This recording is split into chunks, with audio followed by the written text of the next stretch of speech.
one.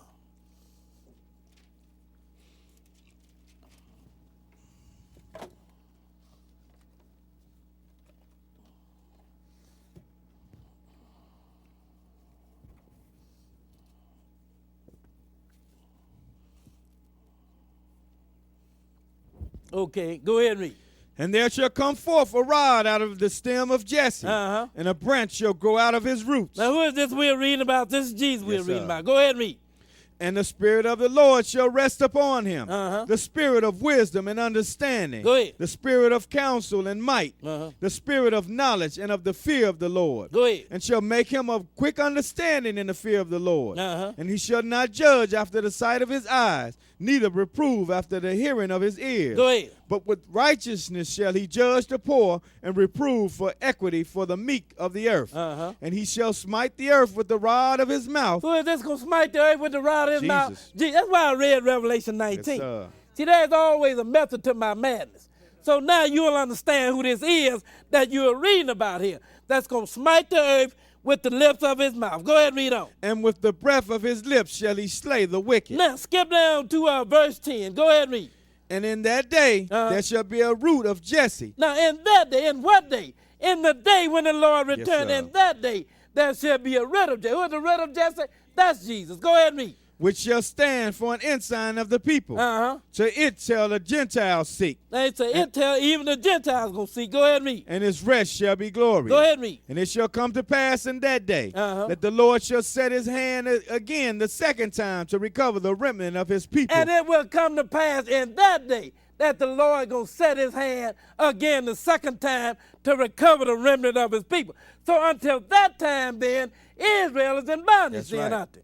Go ahead and read. Which shall be left from Assyria, and from Egypt, and from Pathros, and from Cush, and from Elam, and from Shinar, and from Hamath, and from the islands of the sea. Go ahead. And he shall set up an ensign for the nations, and shall assemble the outcasts of Israel, and gather together the dispersed of Judah from the four corners of the earth. He gonna bring all of the nation of Israel back. At this time, he said, right? Now, Israel, they in bondage where they supposed to be. And they're supposed to be there until the time of the Gentiles be fulfilled. Right. Let's go and look at Edom here. Let's go now to the book of Obadiah. Obadiah. It's only one chapter. And we're going to pick it up at verse 8. Obadiah, verse 8.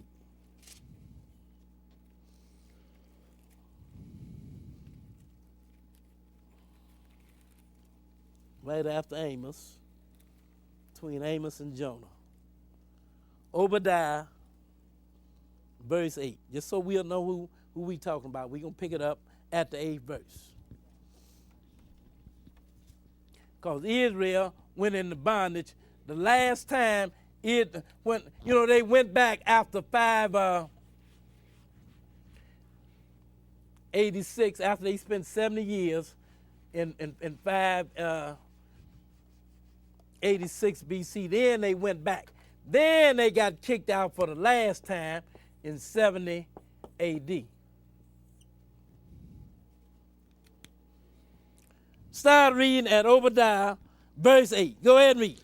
Shall I not in that day, saith the Lord, even destroy the wise men out of Edom, and understanding out of the mount of Esau? And thy mighty men, O T-man, shall be dismayed to the end that every one of the mount of Esau may be cut off by slaughter. Go ahead and read. For thy violence against thy brother Jacob, shame shall cover thee. Now he's dealing with the Edomites here. That is who he's dealing with. He said, now for your violence against your brother Jacob, shame shall cover you. Go ahead and read on. And thou shalt be cut off forever. Go ahead and read. In the day that thou stoodest on the other side, in the day that strangers carried away captive his forces, and foreigners enter into his gates, and cast lots upon Jerusalem, even thou was as one of them. See what I say? In the day that strangers carried away captive his forces, and he said, and foreigners entered into his gates, Edom, you was even as one of them. So now Israel got kicked out, and they got kicked out in 70 AD. And he said when Israel got led away captive and foreigners entered into his gate, he said, Edom, you was one of them. You want to know where Edom is? He's sitting there in your land. That's where he is. He ain't lost. You don't hear nothing about him because now he's taking on another identity. That's right. The identity he is now taking on is the identity of Israel. Let's go. Continue read. But thou shouldest not have looked on the day of thy brother in the day that he became a stranger. Go ahead. Neither shouldest thou have rejoiced over the children of Judah in the day of their destruction.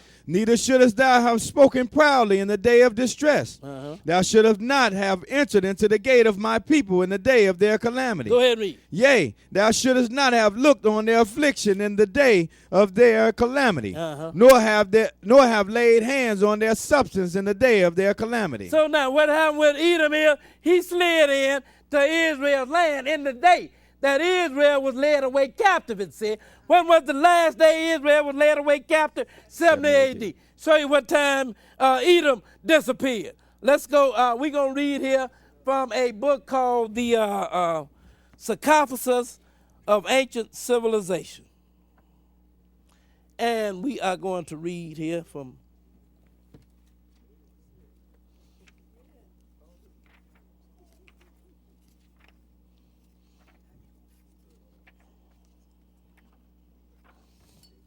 just a minute, let me find it.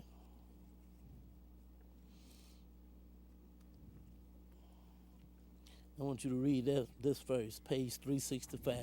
Then I want you to come over here to page 372 and 373. Read what's underlined in red. You got it? Gotcha. Okay, go ahead and read. The history of the Idumeans. Idumeans, because the people in the Bible, Edom, he is also known as the Idumeans.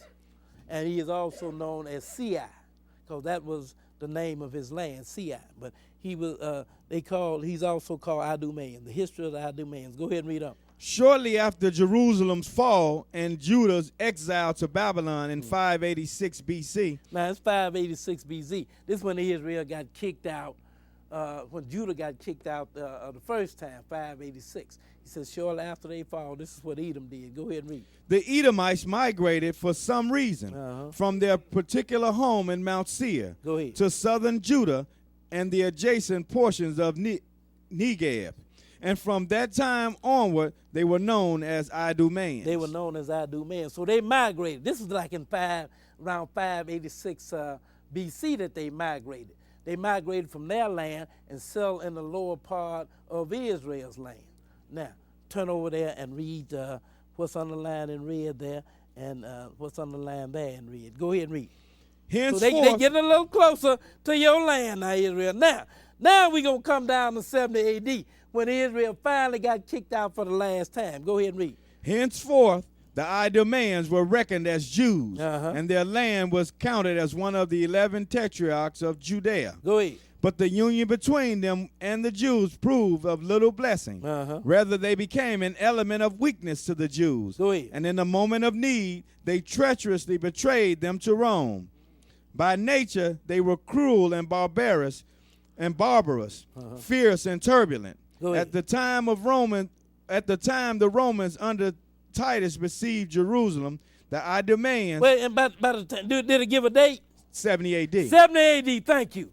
At that time, when about 70 AD, now we are dealing with Edom here, 70 AD. Go ahead and read. The Idumeans, along with the Zealot party, early joined in the rebellion against the foe. Through the influence of John of Geshula, as Josephus informs us, 20,000 Idumeans were allowed access to the holy city, only to fill the city with robbery and bloodshed. It was Israel's blood, by the way. Go ahead and read. They spared nobody. They didn't spare none. Go ahead. The outer temple was completely covered with blood. 8,500 perished there in one day. Go ahead. But the rage of the Idumean was not confined to the temple precincts. They betook themselves to the city and plundered every house and slew every one they met. With the tragic fall of Jerusalem, the Idumeans as a nation passed off the stage of history and disappeared entirely from human sight. Disappeared. That's why you don't hear nothing about Edomites no more. Because what did they do? They slid in there and they took over Israel's land. Yes, sir. So now you don't hear nothing about no Edomites no more. So to the world, they lost.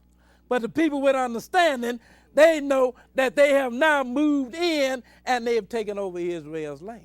And they've also taken over Israel's identity. So now people don't know who the real Israelites are, and they don't know who the Edomites are. That's right. Let's go and read something here. Let's go to Ezekiel chapter 36. We getting there, y'all. I know I'm keeping you long, but that's all right. Ezekiel chapter 36, and we're going to pick it up at verse 5. Ezekiel 36, and we'll pick it up at verse 5.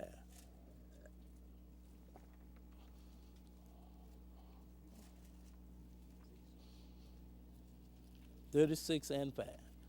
Okay, you get it? Go ahead and read. Therefore, thus saith the Lord God, surely in the fire of my jealousy have I spoken against the residue of the heathen, and against all Idumea, which have appointed my land into their possession. Against all Idumea that have done what? That have appointed my land into their possession. Go ahead, read on. With the joy of all their heart, with the spiteful minds to cast it out for a prey. Now, when did they do that? They did that in 70 AD. Yes, they appointed Israel's land into their possession. The Lord said his land, and it is his land. Go ahead and read a little bit more. Prophesy therefore concerning the land of Israel. Now he said to Ezekiel, prophesy, Ezekiel, concerning the land of Israel. Go ahead and read. And say unto the mountains, and to the hills, to the rivers, and to the valleys, thus saith the Lord God, behold, I have spoken in my jealousy and in my fury, because ye have borne the shame of the heathen. Now he said, prophesy unto the land, Ezekiel. I've spoken in my jealousy, because you have borne the shame of the heathen, meaning the nations. Go ahead and read. Therefore thus saith the Lord God, I have lifted up mine hand. Surely the heathen that are about you, they shall bear their shame. Go ahead and read. But ye, O mountain of Israel. He said, but you, O mountains of Israel. Go ahead and read. Ye shall shoot forth your branches and yield your fruit to my people of Israel, for they are at hand to come. For they are at hand to come. In other words, they've been scattered. That's right. But now the Lord is talking about the time when he's going to gather them, but he's letting you know that Edom is now sitting there in the land. He said, because they have appointed my land into their hand for possession. Go ahead and read a little bit more. For behold, I am for you, and I will turn unto you, and ye shall be tilled and sown. They said to the land, I am for you, and I will return unto you, and you will be tilled and sown. Go ahead and read on. And I will multiply men upon you. And I'm going to multiply men upon you. Who? Go ahead and read on. All the house of Israel, even all of it. All the house of Israel, even all of it. Go ahead and read on. And the city shall be inhabited, and the waste shall be builded. Go ahead and read. And I will multiply upon you man and beast, and they shall increase and bring fruit. And I will settle you after your old estates, and will do better unto you than at your beginnings, and ye shall know that I am the Lord. Go ahead and read. Yea, I will cause men to walk upon you, even my people Israel. He said, yeah, I'm going to cause men to walk upon you, even my people Israel. Go ahead and read. And they shall possess thee, and thou shalt be their inheritance, and thou shalt no more henceforth bereave them of men. Now the Lord talking about the land bereaving them of men. What does bereave mean? That means to take away by death. Yes, sir. Now he said, now the land, it is bereaving the nations of men. Go ahead and read on. Verse 13. Thus saith the Lord God, because they say unto you, thou land devourest up men, and hast bereaved thy nations. Now, I just want to read you something from a history book here. Again, I'm going to read from the last 2 million years. This time we're going to read from page 405. Show you what's happened ever since 70 AD. Ever since Israel got kicked out and Edom moved in.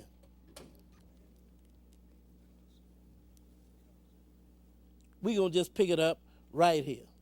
Just start reading right there. We come right to the point. Go ahead and read. For nearly 1,900 years. For nearly 1,900. When did Israel get kicked out? That was in 70 AD, wasn't it? And about how long has that been? 1,900 years. Go ahead and read. For nearly 1,900 years, Palestine, as the Romans had renamed Israel, was ruled and fought over by foreigners.